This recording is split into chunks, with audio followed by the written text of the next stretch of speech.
మా ప్రభుత్వం అధికారం చేపట్టినప్పుడు తెలంగాణ రాష్ట్రం దేశ తలసరి ఆదాయంలో మనం కంపేర్ చేసినప్పుడు ఇతర రాష్ట్రాలతో కంపేర్ చేసినప్పుడు మనం 11వ స్థానంలో ఉన్నాం. కానీ మా 10 ఏళ్ల పాలన ఫలితం ఈ రోజు గోవా, సిక్కిం లాంటి చిన్న రాష్ట్రాలు మినహాయిస్తే తలసరి ఆదాయంలో తెలంగాణ రాష్ట్రం దేశంలోనే నంబర్ 1 గా నిలపడం జరిగింది.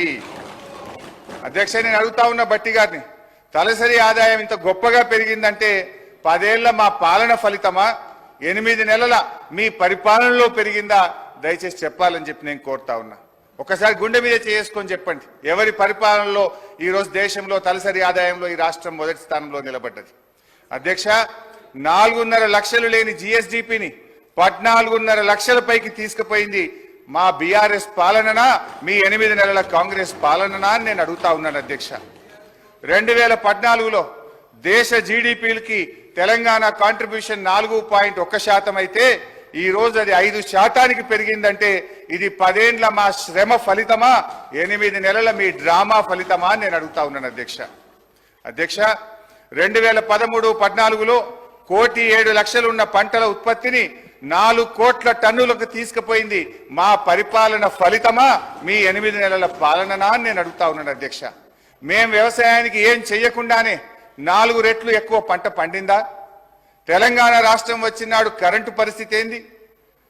ఆనాడు ఏం పరిస్థితి? అడ్డు అదుపు లేని కరెంటు కోతలు, పారిశ్రామికవేత్తలు ఇందిరా పార్క్ దగ్గర ధర్నాలు, వ్యవసాయానికి అర్ధరాత్రి కరెంట్లు, గృహ అవసరాలకు పట్టబగలు కరెంటు కోతలు.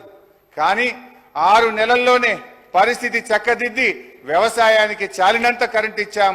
2 ఏళ్ల వ్యవధిలో అన్ని రంగాలకు నాణ్యమైన 24 గంటల కరెంట్ ఇచ్చిన ప్రభుత్వం మా ప్రభుత్వం కాదా? అధ్యక్ష, ఇవన్నీ చూస్తుంటే ఈ చెయ్యి పార్టీ వాళ్ళు కూడా చెవులలో పుష్పగుచ్చాలు పెడతారని బట్టి గారి ప్రసంగం విన్నాక అర్థమైతా ఉంది.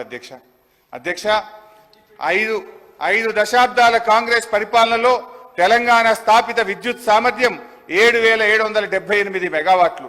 పురోభివృద్ధి లేదని మీరు చెప్పిన ఒక్క దశాబ్దంలోనే తెలంగాణ స్థాపిత విద్యుత్ సామర్థ్యం 19,483 మెగావాట్లకు పెరిగింది. మీరు చేసిన దానికంటే 3 అంతలు చేశాం. ఈ మధ్య అదనంగా 1,400 మెగావాట్లు ఎన్టీపీసీ నుంచి కూడా వచ్చింది. మీ ఇందిరమ్మ రాజ్యంలో తలసరి విద్యుత్ వినియోగం ఎంతుందో తెలుసా? 1,196 యూనిట్లు. అనుకున్నంత అభివృద్ధి సాధించలేదని గౌరవ ఆర్థిక మంత్రి గారు చెప్పిన బీఆర్ఎస్ పాలనలో తలసరి విద్యుత్ వినియోగం 2,349 యూనిట్లకు పెరిగింది. అధ్యక్ష, ఇదంతా కాదు బట్టన్నా, స్పీకర్ గారు ఇంత పెరిగింది అంత పెరిగిందని సరే లెక్కలు నేను చెప్తా, బుక్కులలో ఉంటుంది. కుల్లా మీరు ఒక్క 10 నిమిషాలు టీ బ్రేక్ ఇవ్వండి. నేను బట్టి గారు పోయి అసెంబ్లీ ముంగట గన్ పార్క్ మీద రోడ్డు మీద నిలబెడతాం. రోడ్డు మీద పోయే 10 మందిని బీఆర్ఎస్ పాలనలో కరెంటు మంచిగుందా, కాంగ్రెస్ వచ్చిన 8 నెలల కరెంటు మంచిగుందా అని అడుగుదాం. కుల్లా జనం చెప్తారు కదా అధ్యక్ష. మాది బాగలేదు పురోభివృద్ధి సాధించలేదని మాటలు చెప్తే అయిపోతుంది అధ్యక్ష.